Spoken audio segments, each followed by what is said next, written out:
అబ్బాయి అమ్మాయి శరీర కలయిక కేవలం వివాహము అయిన తరువాతే.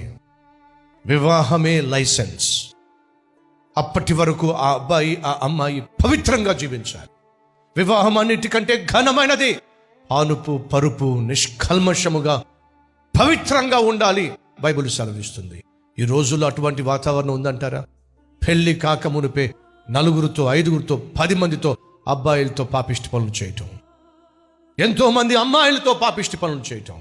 పొద్దున ఒక బాయ్ ఫ్రెండ్, మధ్యాహ్నం ఒక బాయ్ ఫ్రెండ్, సాయంత్రం ఒక బాయ్ ఫ్రెండ్. పాత కంపెనీలో 3, కొత్త కంపెనీలో 3, రాబోయే కంపెనీలో 3.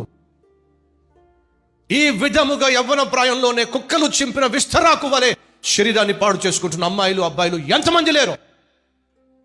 అది ఆత్మీయత కాదు, అది పశుప్రాయం. కానీ దేవుడు నీ దగ్గర నుంచి, మనందరి దగ్గర నుంచి కోరుకుంటున్నాను తెలుసా, నీ శరీరము నీ ఆధీనంలో